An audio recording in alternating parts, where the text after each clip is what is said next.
This is Hidden Killers Live with Tony Brueski and Robin Dreeke. Surprise! There's not a whole lot that's happened over the weekend in the Nancy Guthrie case, but you guys have a lot of questions about it, and we have a lot of answers because we're Radio Shack. We bought the rights to them, and we are now actually running a Radio Shack along with doing true crime. No, but there are a lot of questions and a lot of things that we talk about on the show that I go through our question section sometimes and go, yeah, it's a good one. We should discuss that. So we're going to try and do that today. We're going to try and get through a bunch of questions that you guys have written in. I grabbed a bunch of them. Me and Robin are going to discuss them. Robin Dreeke with us, as always. Retired FBI special agent, former chief of the Counterintelligence Behavioral Analysis Program. And be sure to give us your questions as well as we do this live today as well. We'll try and hit some of those. But this is what we're going to do. We're going to do some Nancy Guthrie. We're going to talk about Kouri Richins a little bit as well. But we're going to start with Nancy and dive into this because there's a lot of interesting new little nuggets that have been coming out. One of them involving the internet. And I want to get to this one right away. And I'm curious. I know, Robin, you saw this over the week, and I'm curious what you found on this. This is the first question we got. It says, hey, guys, I keep hearing that the internet in Nancy's neighborhood went out the night she disappeared. Nobody's really talking about that. Is that a coincidence, or did somebody cut it on purpose? And if they did, what does it tell us about what we're dealing with? So, it starts with this allegations. I believe a neighbor said they thought their internet went out, and then it slowly or rather quickly spirals into, oh my gosh, conspiracy, the neighborhood, the internet went out, somebody, like, it can go pretty far pretty quick. What have you kind of come to on this question? First of all, I love taking questions. You know, Tony, when you sent me these last night, I was like, woohoo, let's dive in. It's so much fun kind of strategizing, going through things and looking at laws of probability. Then you look at the human behavior side of things. And especially when it comes to conspiracy theory kind of things, it's one of my favorite things to do is kind of, I don't like saying debunked because that kind of demeans the person that came up with it. It's just kind of like, let's play it out and see if this logically makes sense and could actually happen. And so when it came to the internet thing, it literally started like you just said. It started with, hey, one of the neighbors, when they're recanvassing the neighborhood, said, hey, I think my Wi-Fi might have gotten a little sketchy or something on that night. It then spirals out of control with, and why does this happen? Because people are still looking and grasping for explanations to what can't be explained yet. And so it just grabs space, it gets clickbaited on a lot of streaming platforms, and then it spirals out of control too. The neighborhood lost internet that night.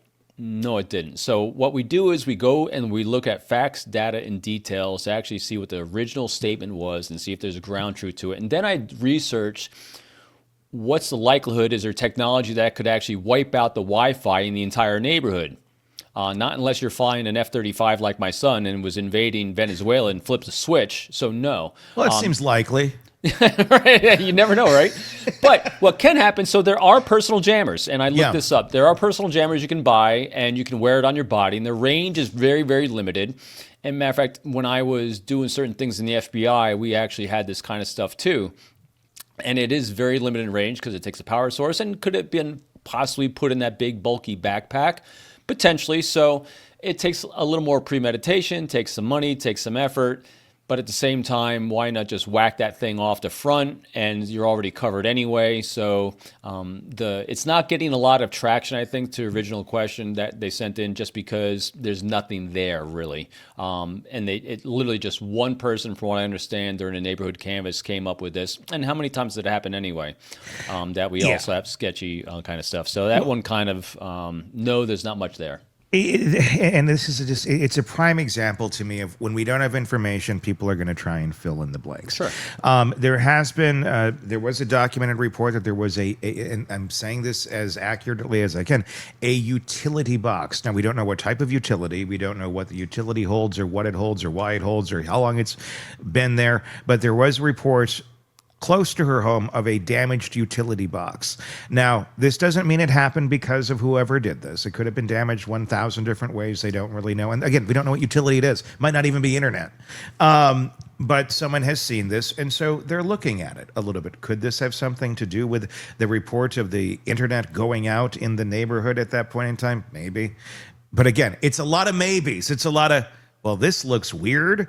Could that have maybe? And there's so many elements to this idea being connected with maybe.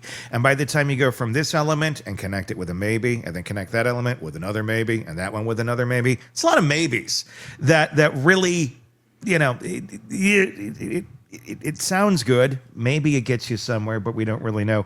At the end of the day, for me on this one was, do you really think they were that advanced with a Wi-Fi jammer when they were grabbing foliage from the front yard and putting petunias over the camera? They had some sort of a Wi-Fi jammer or were prepared for that. They were not able to do that basic part.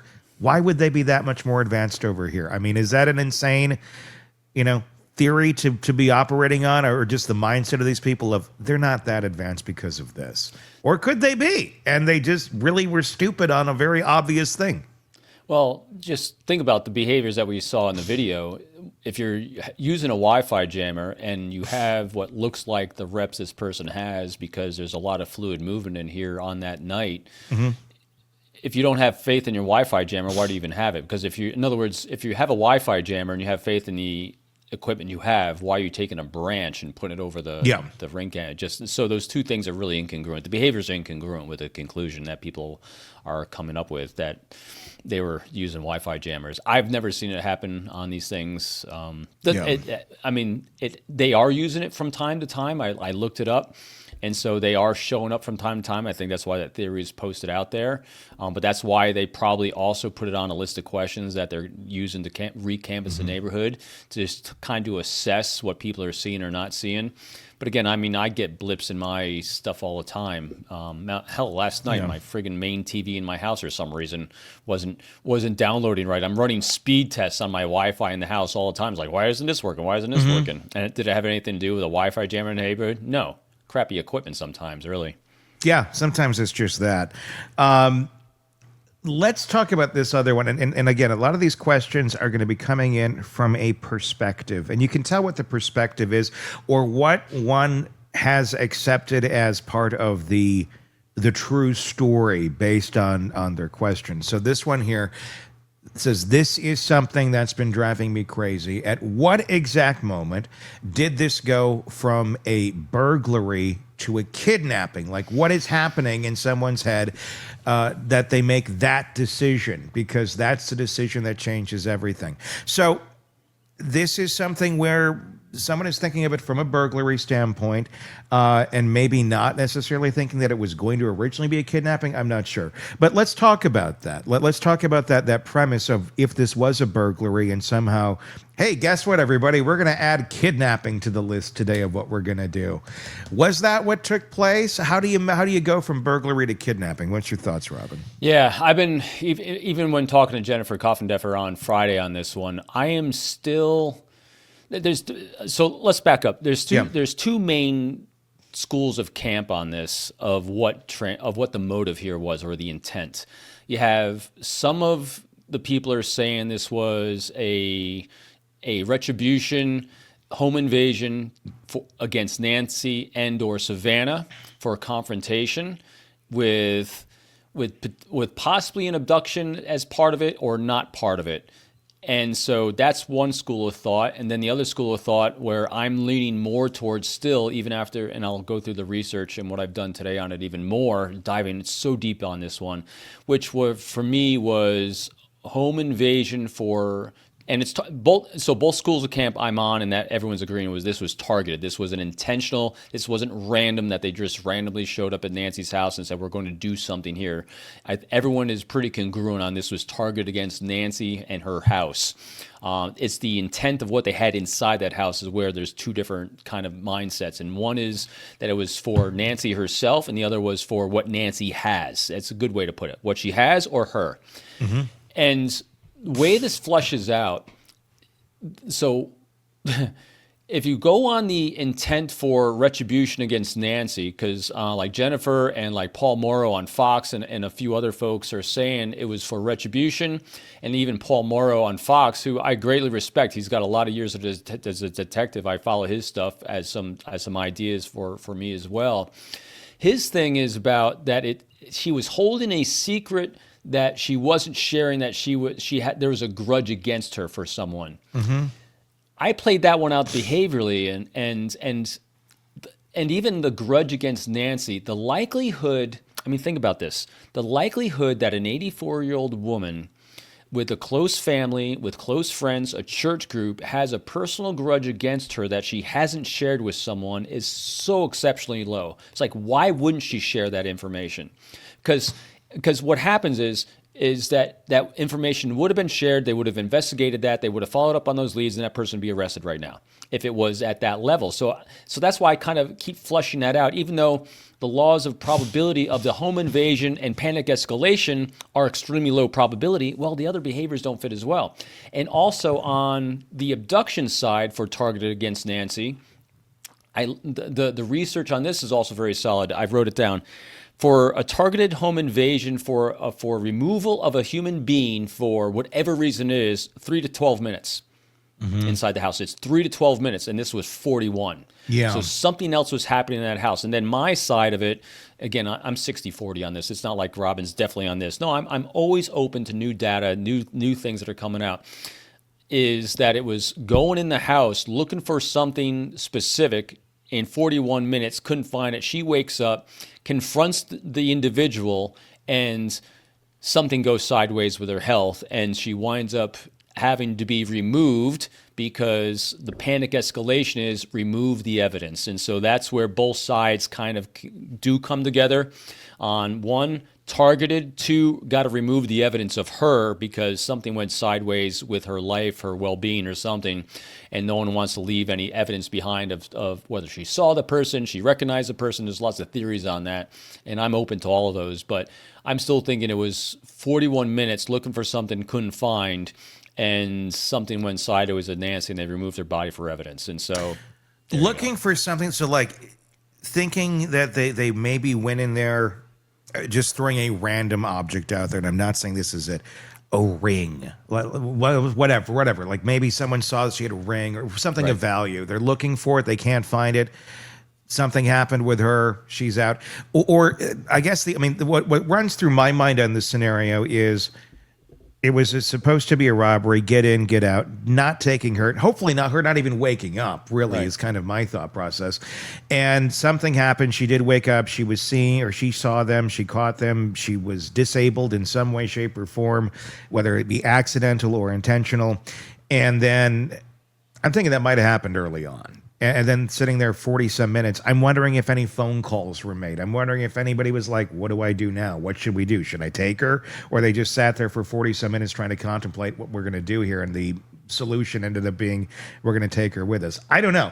That's interesting to what you say, if it was targeted for a kidnapping, that it took that long, because it doesn't point in the direction of it being a targeted kidnapping then, for it taking as long as it did. Yeah, I don't think it was, and everyone's pretty congruent on this. This wasn't. No one that I've followed thinks it was an intentional kidnapping for ransom. It was actually either targeted for her for some sort of retribution or confrontation, or my side of they're looking for something, and the viewer just put on there too for painkillers. That's a reasonable thing, because I always say looking for something that wasn't found in 41 minutes. Something was going on in 41 minutes. And do you need to confront someone in 41 minutes? It's so strange. That's why everyone's we're circling around, on both sides on this one. I think both sides are pretty open to what could happen or maybe, but I think everyone does agree, removed because of evidence. They removed her body for evidence. I want to throw this one at you. This one kind of came to me. I have some, because I dream about this shit every day. Kidding. Like, it's like I'm in here at 7 a.m. recording, and then I'm usually in here till sometimes late at night. Tonight I'm on court TV, so sometimes it's 8, 9 at night. I'm still in here doing stuff. So I go to bed, and it's all I can think about. So I had one the other night, and I woke up to this. And it's very simple, and I want to get your thoughts. What if Nancy witnessed something or someone in some place that they shouldn't have been? And it could be very detrimental to that person or what to somebody for whatever reason that may be. She may have no idea that she saw anything that was questionable or that shouldn't have been seen. But if whoever was seen knew what, look, if I get caught for this, they can go back to her and she can point a finger. It would not even know that she witnessed something that shouldn't have been seen or someone in a place they shouldn't have been. What could it have been something like that where she was, who knows? I mean, I'm just throwing randomness out here at the grocery store, at something, I don't know, someplace where she witnessed someone that shouldn't have been seen. She did see them. She's completely oblivious that this was anything of note, but they weren't. And they're like, she's got to go. Sure. Then why 41 minutes? Exactly. Why? And that shoots that. No, that answers that question because I was running that through my mind all weekend going, maybe. And then Robin's like, 40 women. Like, okay.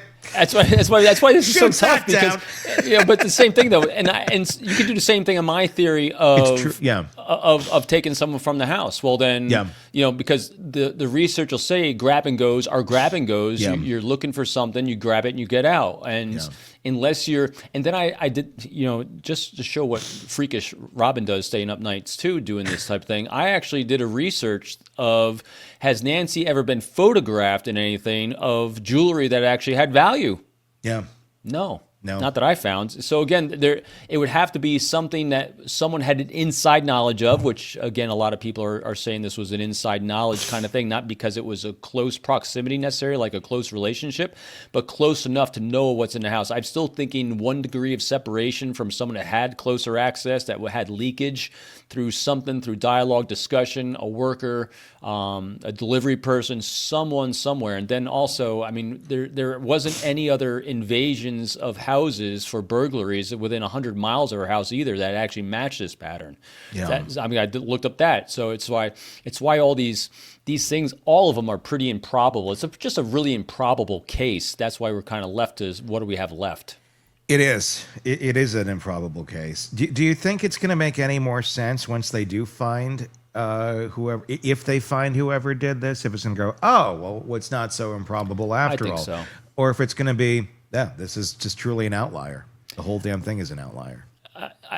I still think we're going to be underimpressed when they do get this guy. And, Jennifer said it on Friday, she's still 100% convinced they're going to get this individual soon-ish. And, I lean towards that. When you look at how long it takes to solve these cases and find someone like this, we're still within that window of that it's going to happen. It's not anywhere near to being forlorn or dead yet, just because they're still going through a lot of leads. I know it's another question we'll be covering, but there's a lot they're still going through. There's still DNA that they're processing. They're going to put in databases, although that's challenging just because of someone somewhere from some family tree somewhere also has to be in a family tree database, 23andMe or something like that, because it obviously wasn't in CODIS.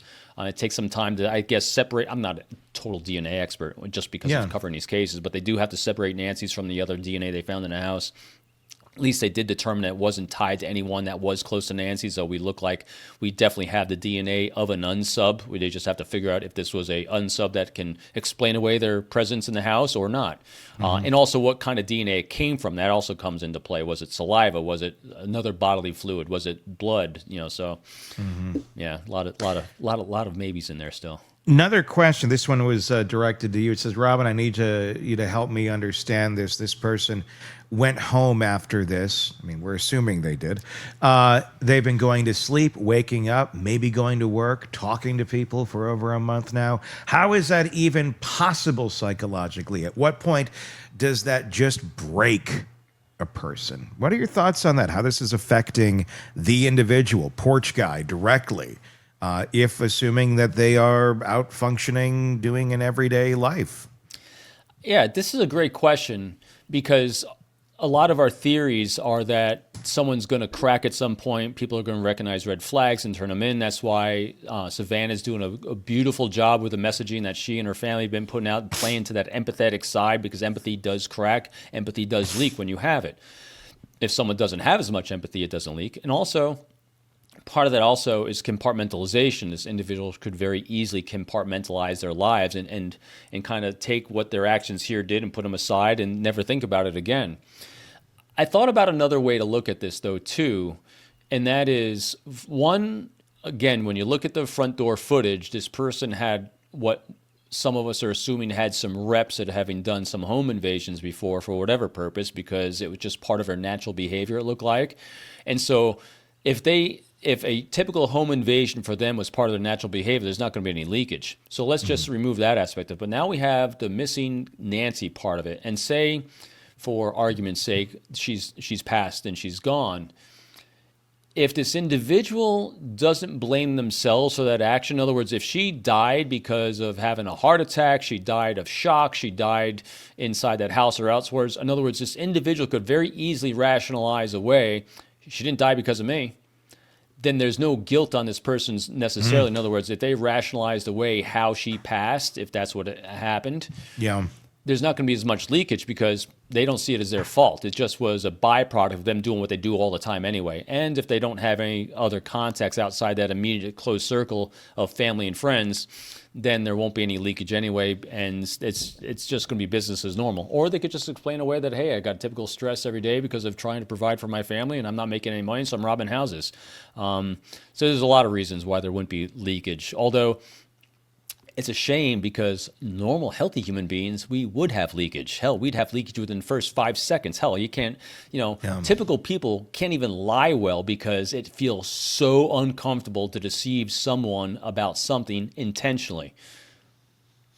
Yeah, I mean, that really makes a lot of sense the way you put it that way, where if this was in fact something where they didn't take a frying pan to Nancy and she had a heart attack, whatever, slipped, something where their hand wasn't at fault for the actual injury, other than getting into her house in the middle of the night and somehow startling her and something horrible happened. But directly, they're able to kind of tell themselves a slightly different tale to not make it so damning. People are very good at that. Especially if you're already doing this, if you already have told yourself a story that you're out there robbing the rich woman's house down the road because you need, and she has. And people have those ways of doing mental gymnastics, so you already got to understand they got that framework going on. It's not hard to adapt that framework to other scenarios in their life. Yeah, that's important. This is an interesting one. We've been talking about this, I think, probably longer than most have. This is, there has to be someone in this guy's life who suspects something, a girlfriend, a buddy, someone at work. What is keeping that person from picking up the phone right now? And what's it going to take to get them to make that call? Do you think there's been leakage? I guess is my question. Now, there's the thought, well, was there more than one person involved? We don't have any evidence for that. So if there is just someone else in this person's life, has there been leakage? I mean, or are they just really keeping this tight to the vest? That's the $1 million question. Yeah. It's hard to imagine many scenarios where someone closest individual isn't aware that something went sideways during the same time period, and if they're watching the news at all anywhere, at least during that time period, because right now they could probably watch the news and not pick up on this at all, that they wouldn't have been aware of something. So then we have to look at the motivations of human beings taking action or not taking action. So there's two possibilities. Well, there's one real main possibility, is that for some reason, as of right now, whoever does know, if anyone else knows other than this one individual, or some of the theories are there's more than one, but we'll say one for the sake of arguments, that it's not in their best interest, according to their mindset, to share this information with anyone. They're not motivated to do it because it's either by fear. It's usually fear is the greatest motivator for action or inaction, and so there's a fear of the individual. And if it's a fear of the individual, they would typically find a way to leak to someone else what's going on because they have fear, and people that typically have fear can't be controlled very long unless they're handcuffed down. But the fear could also be of their own self-discovery. So part of part of what I think is a maybe on this is that you have a small, very small group of people that may be involved in this, like a family group or a very close associate, like cousin group or something, that you might have family members that are not total legal U.S. citizens or persons, and if there's a fear of leakage someplace, the entire group might be exported, or who knows, because the current administration is literally ramping up on that kind of stuff. So, and especially when Trump says, I'm going to kill anyone that is associated with this. So I think fear is playing into motivations for not sharing, because it's hard to imagine there's not at least one other individual that's not getting red flags on something. Yeah. And so the loyalty to the individual is much greater than the possibility of getting $1 million from Nancy. I mean, from Savannah, or 200,000 plus from the government. So that's why tips from the public are generally going to be our greatest indicators on these things, because so far there's no cracks in the immediate circle of this individual. But as time goes on, what happens is, and this I think goes to another question that comes up, so I might be jumping ahead. As time goes on, it's actually to our benefit on the law enforcement side if they're not discovered, because what happens is you get more brazen, you get more confident, and you think this thing is past, and so you start mouthing off, you start having leakage, and your close associates do, and they start putting two to two together. So this person, for the rest of their lives, will never be safe, because cold cases don't stay cold if a new tip comes along, even if this does eventually go cold. It will be very fascinating to see if this person who did this will leak anything. I wonder if the person who did this is even still alive, quite honestly, because I think that also, that could also answer the question, why hasn't there been linkage? Maybe they're not around anymore. I don't know. So but why would they be gone? I guess would be the next question. Murder-suicides are, especially if it's so now we'll go down the law of probability back to the grievance issue again. Yeah. So grievances, and you're dealing with people that are going to do harm to another individual because of a grievance. Murder-suicides are pretty common, but I didn't look it up before he came on the show, because I didn't entertain it until you brought it up.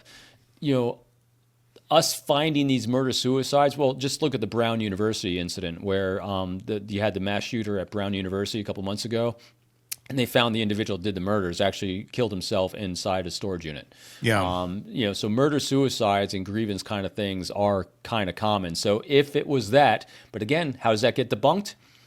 If someone had a grievance against Nancy, why wouldn't someone else know that we've already investigated? Yeah, exactly. I mean, it's another weird tendril to go down, but I mean, it's one to examine, because when we don't have information, we're going to look at everything that's out there.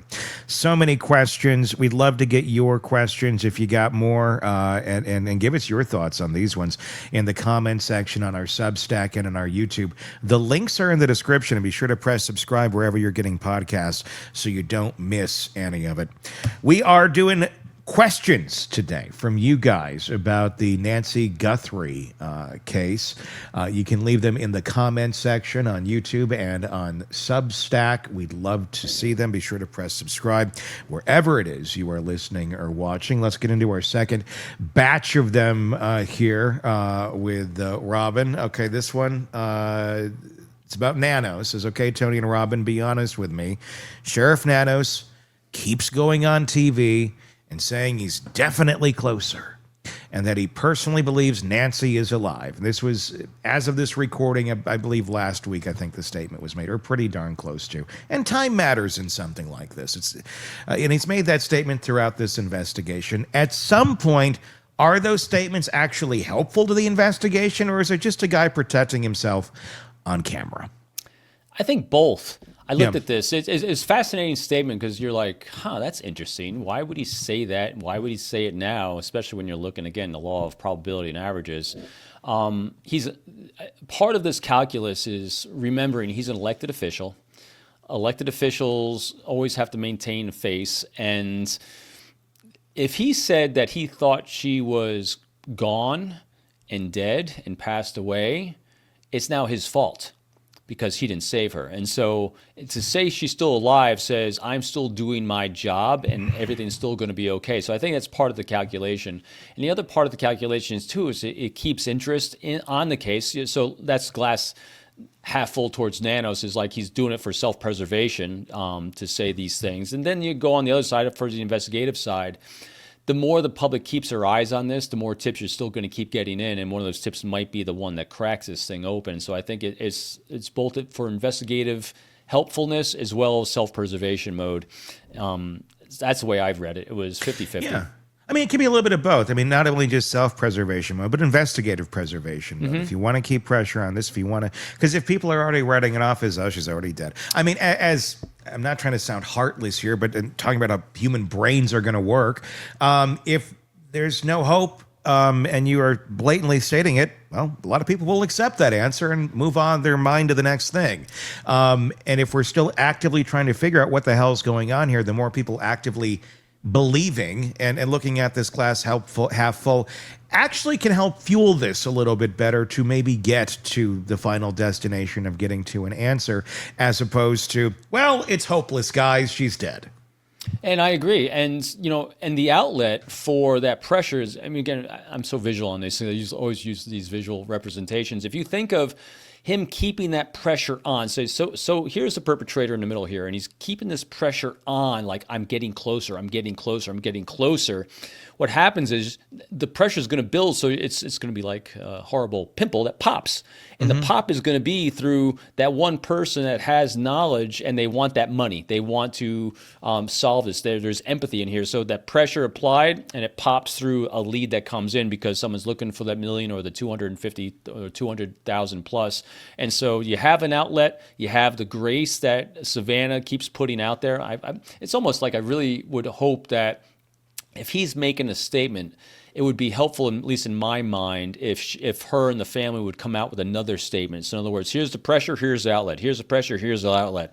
So if her or someone else could get on there and give that relief valve to an individual that either might know what happened or to the individual themselves. Again, if you're going to have pressure, you don't want it to explode. You want it to be directed in an area that's going to be helpful. And I would say, let's get another message out there saying, hey, we still believe, and I love how Savannah's phrased it. We just want her home. We want to celebrate her. I think it's great language. Yeah. I mean, it kind of covers a lot of bases. Yeah, it does.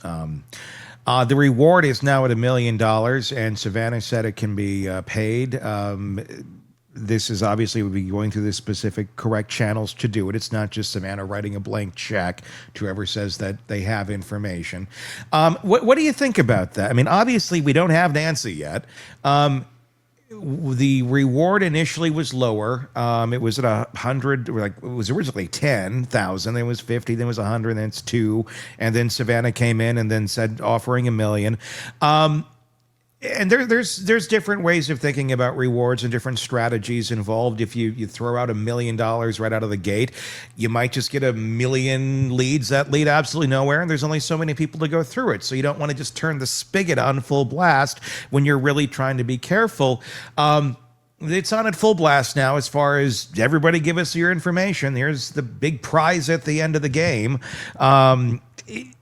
Do you think the $1 million is helping raising this? Is this in making this a case with more that they can go down, more leads to track down? Certainly that's happening, but would it improve the quality of those leads? Is it taking them anywhere? They just need more time to get through all of this flood of information that's come in, or has it just created more noise? Believe it or not, more is actually better. When you are able to increase it and you have a plethora of leads coming in, it does create a lot more work and a need to really triage and filter those things. But that's why you have people like me when I was in the bureau. I can't tell you how many tip lines I sat on, even I was a full-time investigator, for my own cases. But right after 9/11, which I was in New York City for, we had the anthrax scare. And we had a lot of, can you imagine the tips and leads that were coming into the Bureau and across the country for anthrax scare stuff? Anyone that saw white powder anywhere was calling in the tip line. And I sat on, matter of fact, I think it's where I coined my own phrase of nutter. But I talked to so many nutters that would call in with what they thought was a lead and a tip that was critical. And so you have these filtering things. And I wasn't even close to the lead investigator on this, but I was at that first, you'd sit a shift for a couple hours and you'd be that first line of defense of kind of being that filter that comes in. They prep for that. They're ready for that. Doesn't mean it's not going to slow it down. It doesn't slow it down. But at the same time, though, having that, elevating that lifeline to have someone overcome the fear of sharing, to share that as a potential reward, it can move that needle, and especially when you put a price tag on that. And the one thing I didn't do is I got to do this. Probably people in our audience are going to do it after I mention it. I'm curious about how easy it would be to get that money anonymously, because Savannah said I can get it to you anonymously. How? Who do you contact? In other words, like I know the tip line to call if I want to, call in the government, but I'm always leery of that. I'm not leery of that, but if people would be leery of that if they don't want to be associated.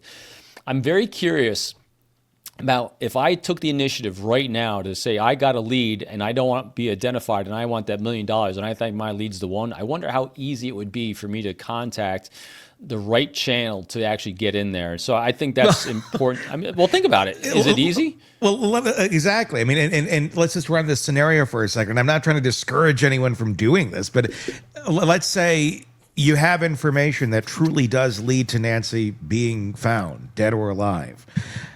Okay. Would he just wait for your check or like wait for the transfer and it doesn't come?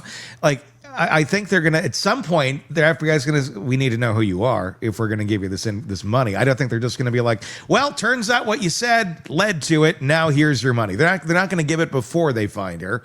And I'm gonna think that they're gonna require some sort of identity check before they just give you the money or give whoever it is the money. I would think. I don't think it's just like, oh, now you hold up your end of the bargain or what? What are you gonna do if we don't? We have Nancy. Now we'll give it to you, but you got to come forward to claim it. And if you come forward to claim it, I'm thinking they might do a little research on who you are. Yeah, your past. Dude, as you know, as you're talking there, I looked it up. Yeah. What do we got? So if you're going to go the main route, and anyway, someone put there, how do we know 41 minutes? That's actually from the time of things being disconnected in the house is how they came up with that 41 minutes inside that house. From time of disconnect of the webcam and Nancy's heart rate, her heart rate being disconnected. So they list on the official tip lines, and I did this with Grok, indirect ways to reach Savannah's family. You can DM her directly through Instagram, but it's still going to come back to someone. But again, it can be anonymous. You can contact her through the Today Show. Crime Stoppers also has another way to do it, 88-crime on a web form. And you can also do an anonymous VPN when contacting through any of those things. And so there is a way to do it. How do you claim that on your taxes? Like $1 million. What's this for? I knew who killed Nancy Guthrie. It might be a weird explanation moment with the IRS when they audit you.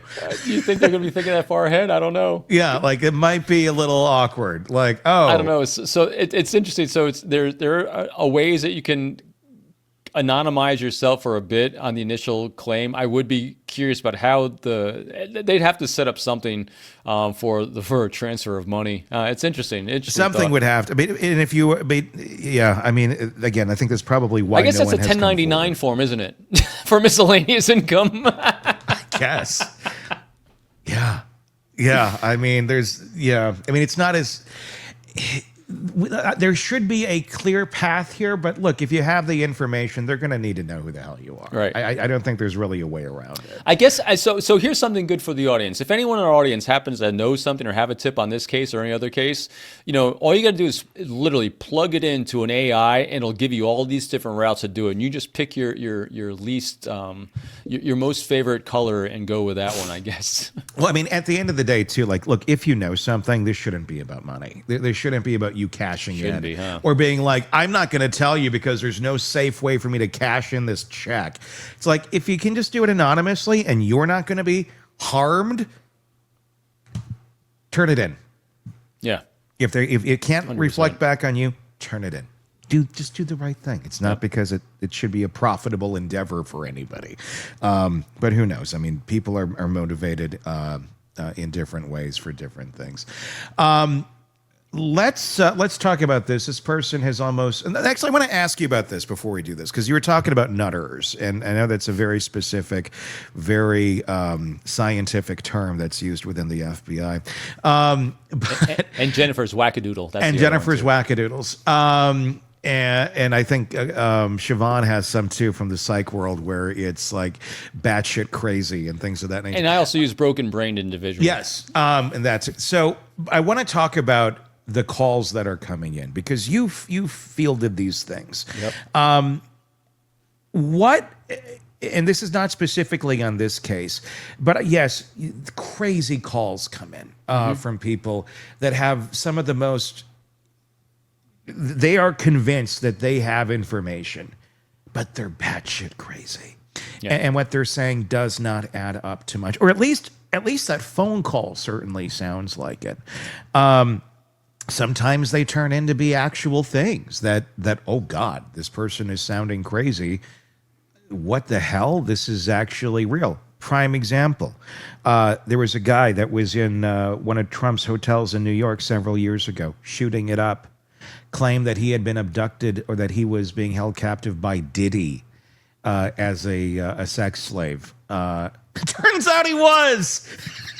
Turns out he actually ended up getting called as a witness in the Diddy trial, and he was the guy that was doing that. Turns out, and I don't know how much he was being held captive, but his story of being part of the ecosystem over there, turned out it had some legitimacy to it. On the surface, everybody was like, this guy's out of his mind. Like, he's shooting up a Trump hotel and he's connected to Diddy. Like, what? Like, it just sounds like the words of a madman.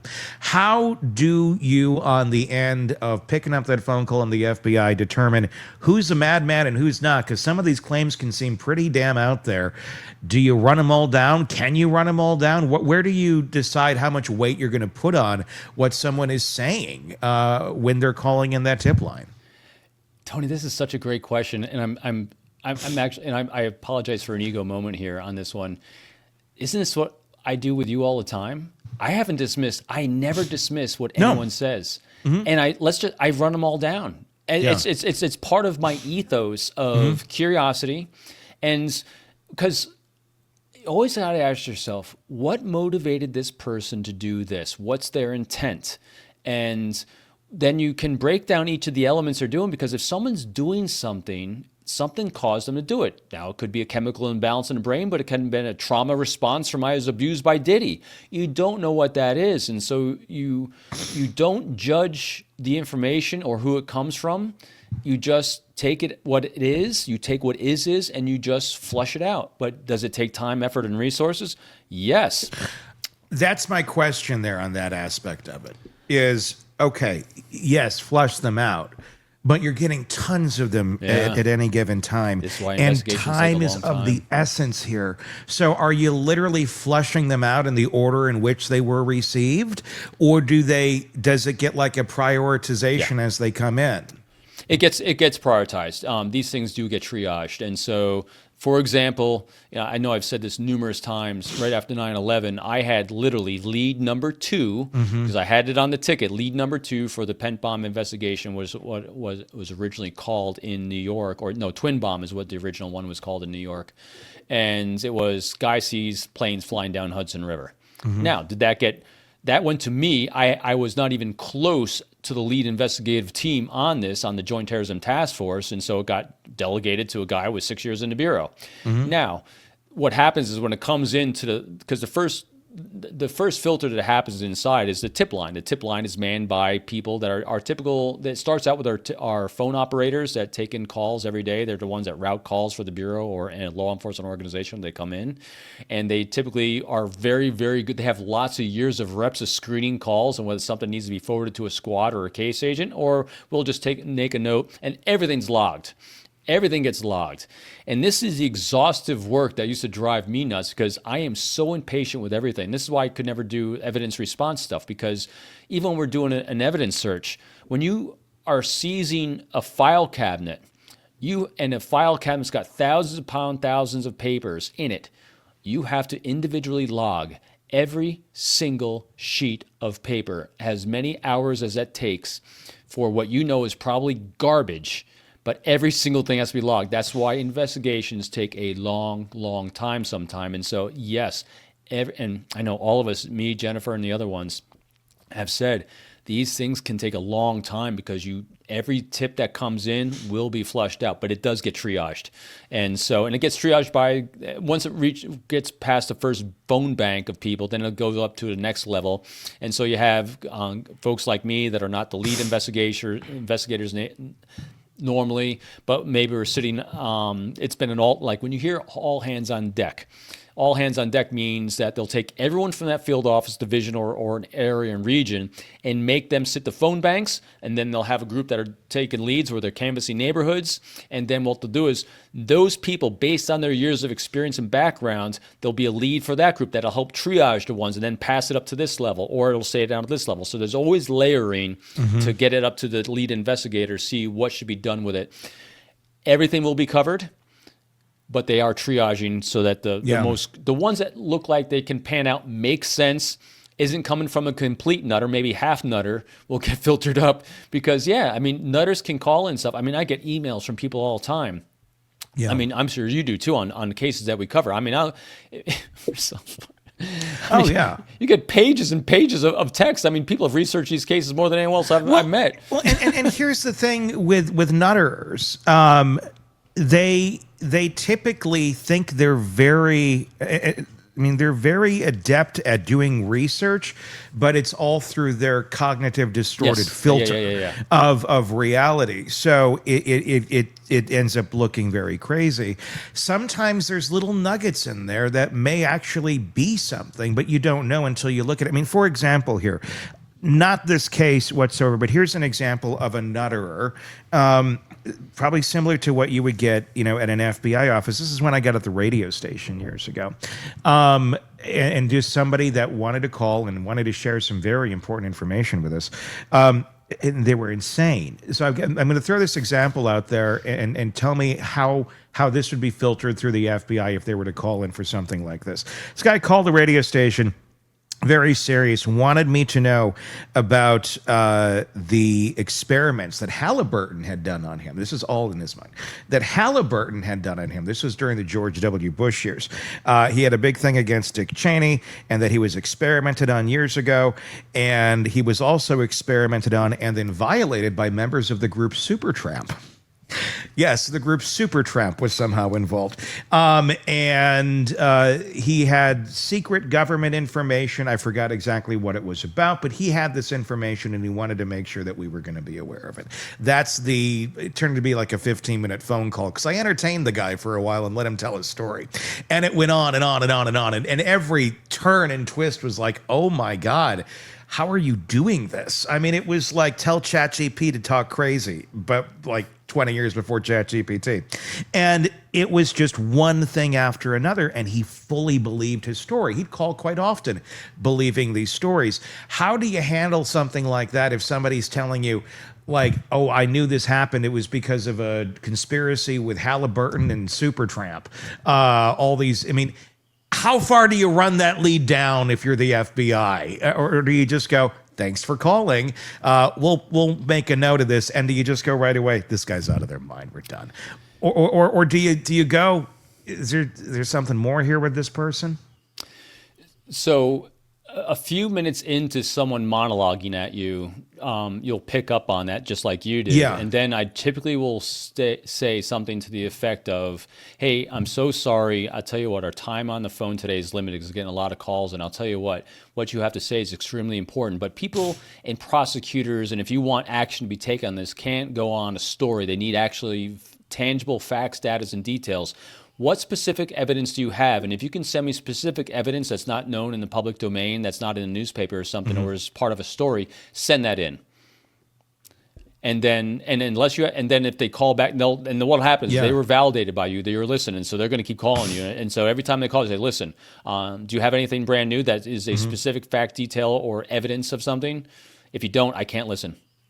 You got to shut them down right away. Okay. Saying that, listen, it's a great story. I believe you were wronged in your mind. I just say your mind because then you're judging. But in order for someone to take action, they're going to need actionable information that is not a story, but something very tangible and specific. Do you have a video? Do you have an email? Do you have something like that? Not a theory, not something you saw on the internet. I need something firsthand knowledge of this, this, and this. In other words, I go down the road of you got to be specific about who was wronged, what the action taken was, and what evidence you have of that. I mean, I used to cover loosely like white collar stuff here where I live in Fredericksburg, and political stuff, because political opponents will love going at each other and try to turn them into FBI. I've had that a lot, where you get a political opponent on one side or the other, even at local level politics, and I say, great, I believe that you think they're a corrupt individual. What specific evidence do you have of their corruption?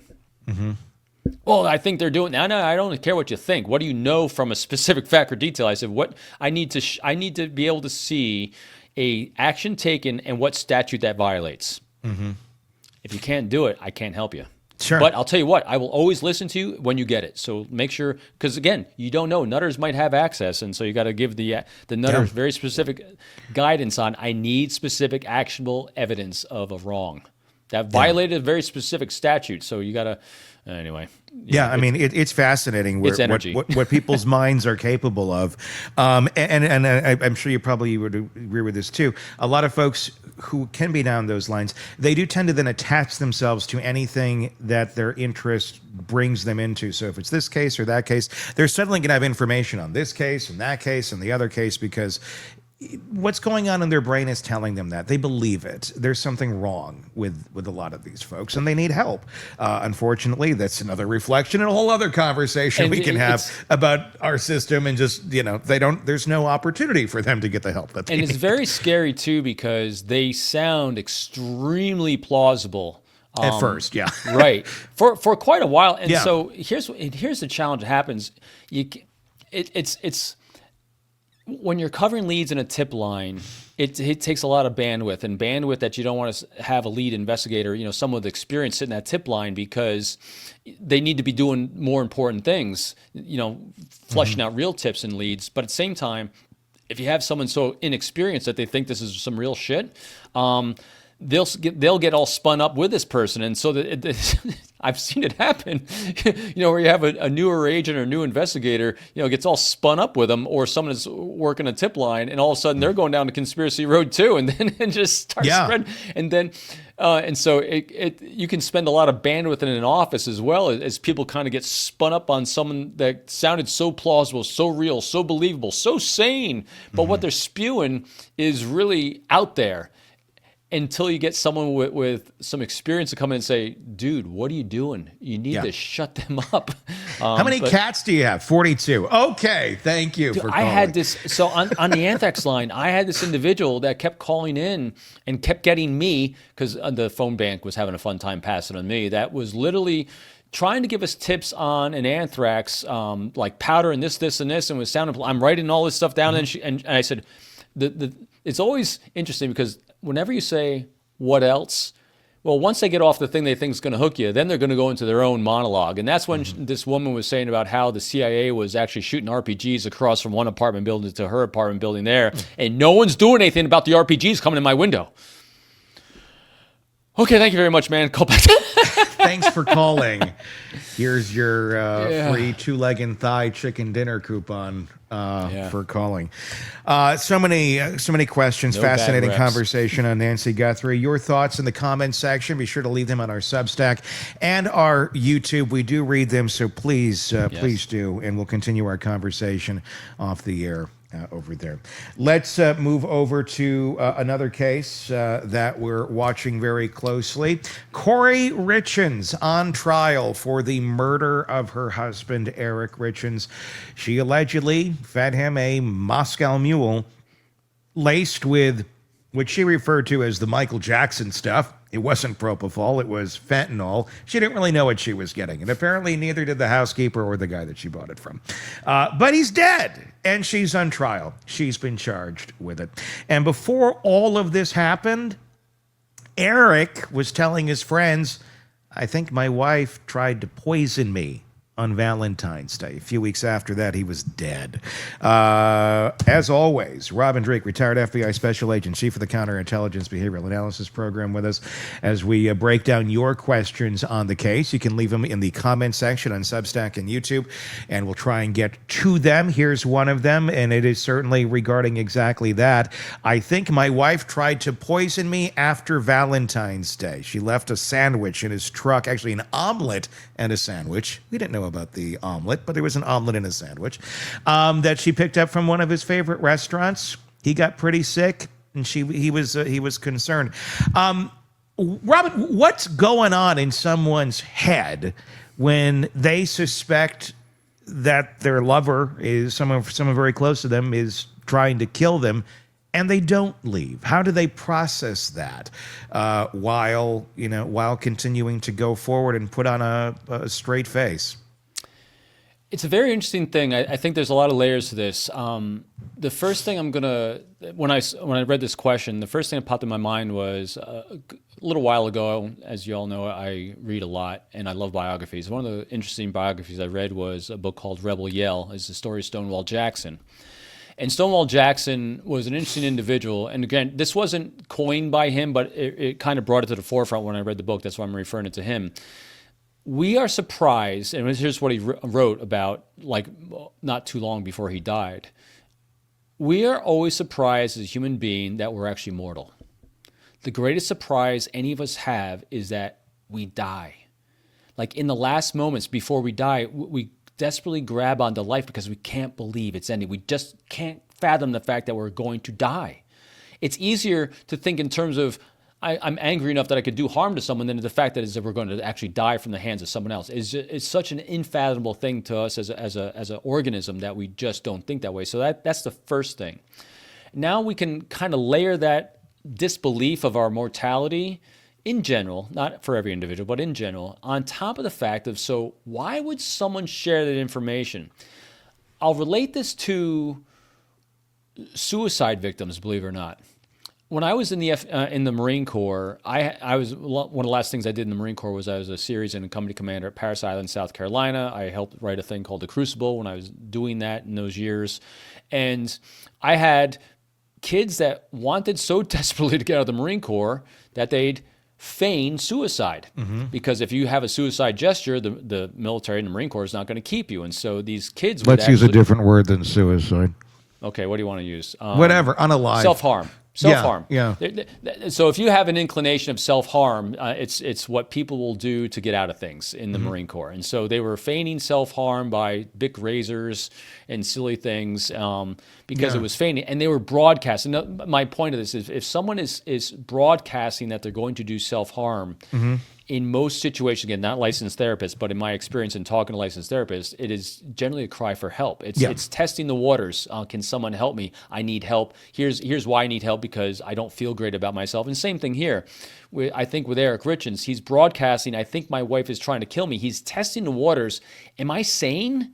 What do you see? So this is like testing, looking for an objective, loving critic to say, am I insane or is this real? Yeah. So I think that's part of it, because people that actually are serious about self-harm, they don't broadcast. They just do.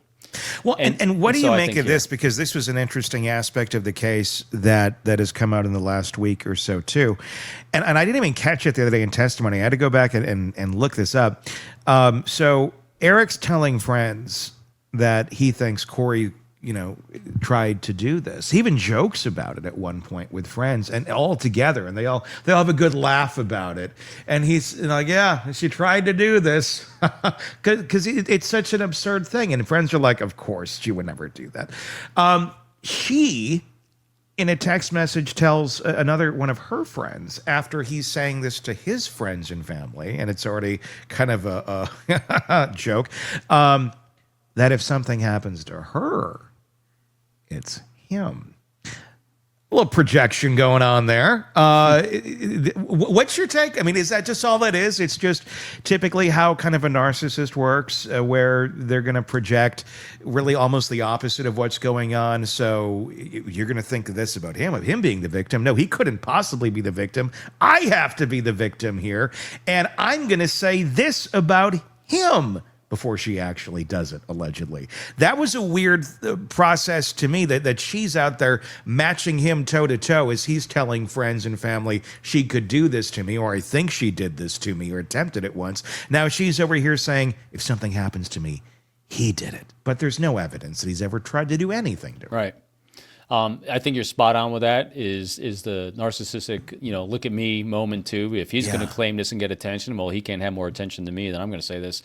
Another aspect that plays into this when working with anyone and individuals, here's almost nothing in human behavior is foolproof, but here's a pretty predictable behavior also. I do this with my wife all the time and my kids, and that is, if you have a response, an emotional response to someone, say that you're annoyed by someone, say that someone is frustrating you, or you think they're X, Y, and Z, the likelihood of them having that exact feeling towards you is almost 100%. Mm-hmm. So if we're in so just to put our thought caps on here, for anyone that's ever been in a relationship that went sideways and you're no longer in a relationship with this person, and you at any time said, I think this person is really self-centered ass, what do you think the likelihood of them saying the same thing about you is? Pretty high. Because everything is context. And if you're butting heads like this, it means you're butting heads because you both have the same pig-headed opinion about each other. And not saying this pig-headed is right or wrong. You just have the same opinion about the other person being this bad person. Because if the other person said, "Oh, you're completely right, I'm wrong," then it works. Yeah. But true. so this is good. So I think it's a little bit of both with her. It's the look at me moment because he can't grab the spotlight. At the same time, is maybe she did think it, although doubtful.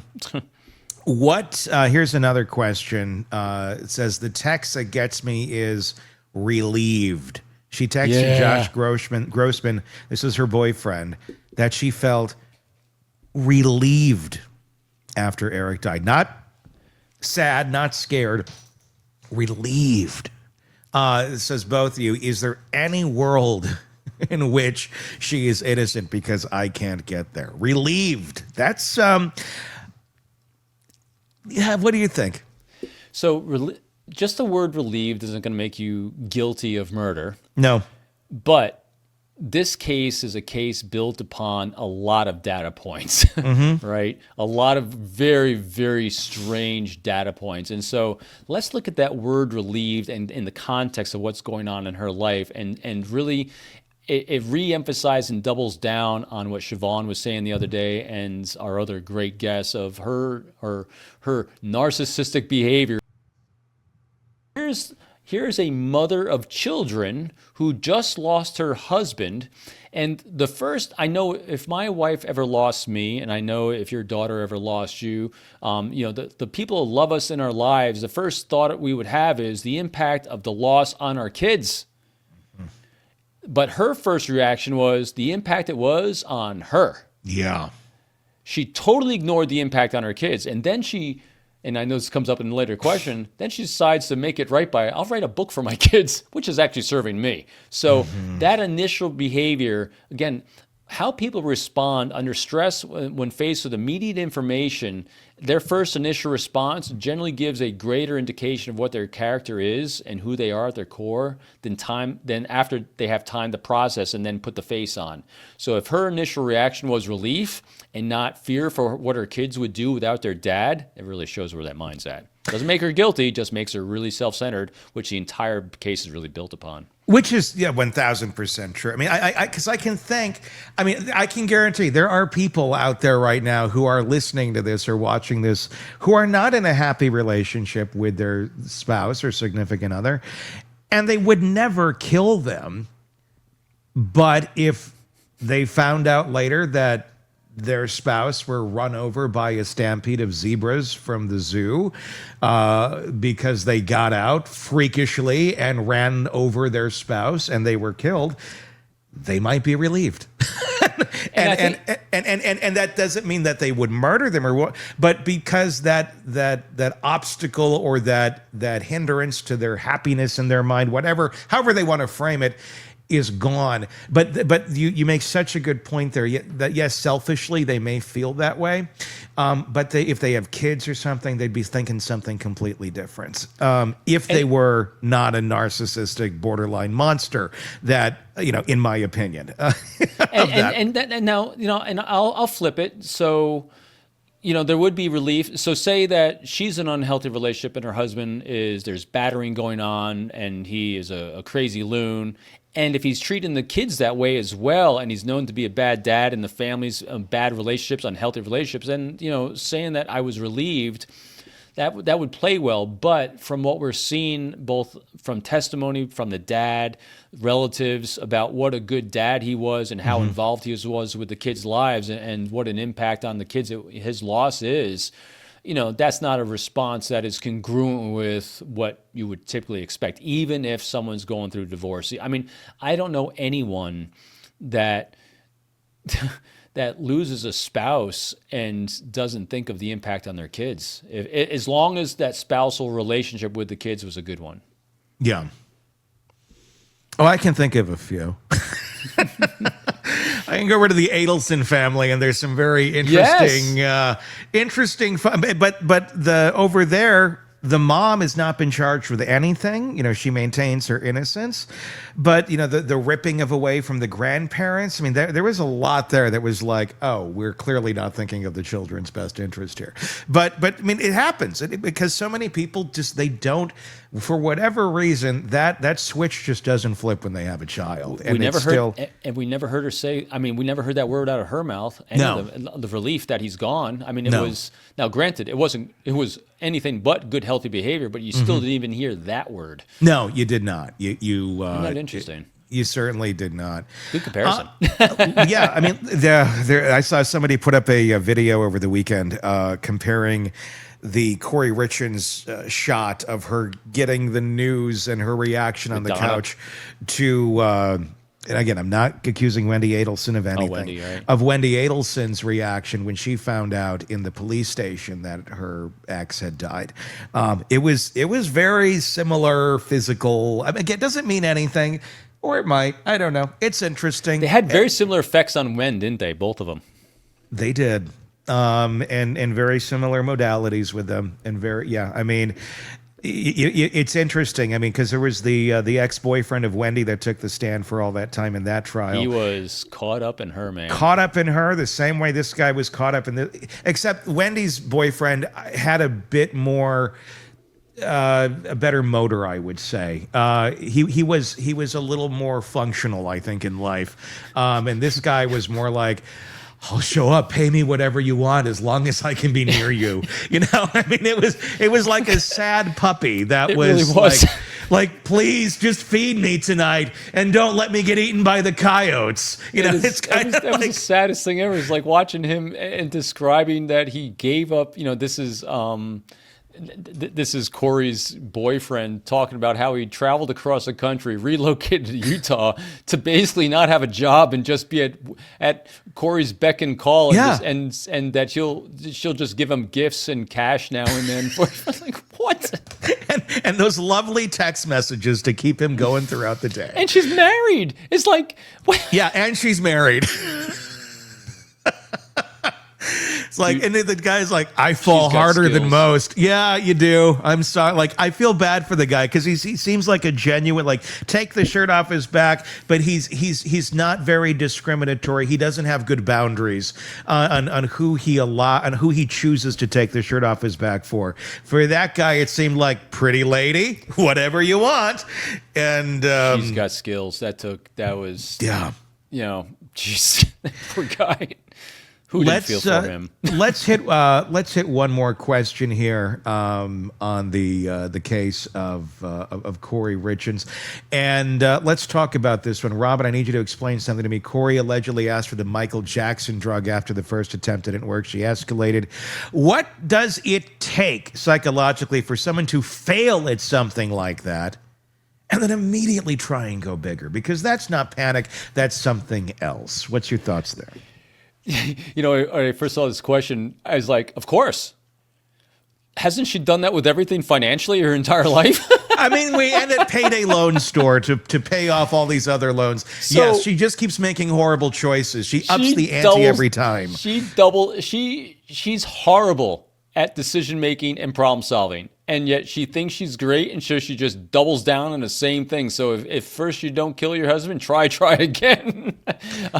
Not that she did, innocent until proven guilty, but just look at her track record of what she did financially. She dug herself into the biggest hole possible. That your $2.1 million life insurance policies on your dead husband that you secretly took out won't even cover your debt. It wouldn't. She'd still have been in debt. That to me, I only got to that level actually probably last week or two with you covering the thing. Is I was originally like, oh wow, she did this to kind of get the slate clean and be scot free. No, she wasn't even. So thank God for this boyfriend that he got out of it when he did, when this all happened. Because next thing you know, he's going to have these secret life insurance policies on him. Well, here's something else from court that happened last week that I don't think we've touched on very much. I think we talked with Coffindaffer about it the other day a bit, but it was the day before Eric died, got sick after eating something from Kouri. Yeah. So it was like the hush puppies or something. It was something like that. He's like, I got sick and then he recovered and he was fine. It was kind of reminiscent of the sandwich or the omelet or whatever the hell was on Valentine's Day. But this was a different guy that got ill. And it was like, did she try and do a test run over here on him to see well, if this doesn't, do I need more? Was it? I mean, God. I still think it was. It was a great example. I still think it was most likely in my mind. It was probably residue from her handling those drugs. Yeah, just enough to. Yeah, just enough to because remember these things. So some of the horrible things people will do. I mean, you can die just from touching. That's why cops carry Narcan with them for themselves, to protect themselves, because they even come into I don't know how these things work, but I know it just takes just a touch, and it'll enter your system, and you can die. And so if she's handling that kind of level of stuff that's going to kill you, the possibility of it, getting on food that she then's given her boyfriend, that's pretty high. I mean, it's with the it's level of accidental expertise and care that I'm sure Kouri gives everything. I'm sure she was handling she's it so precise. She's so exacting. Yes, handling it with care. Your thoughts in the comments section on YouTube and Substack on this case. We'll continue our conversation over there. The links are in the description. Be sure to press subscribe wherever you're downloading podcasts so you don't miss any of our coverage of this and the many cases that we follow for you right here. Robin's latest book, It's Not All About Me, available wherever books are. Is it pre-order still, or is it? Yes, keep pre-ordering right now. Okay. You'll make everyone in my life much happier, including me. And next Tuesday is the release date. Tuesday's the release date. So you can order now and get it next Tuesday. Okay, very, very good. Thank you. Go check it out wherever you get books. All right, until next time, for Todd, for Robin, I'm Tony Brueski. We'll talk again real soon. Want more on this case and others? Then press subscribe now and don't miss a moment of true crime coverage from Tony Brueski and the Hidden Killers podcast.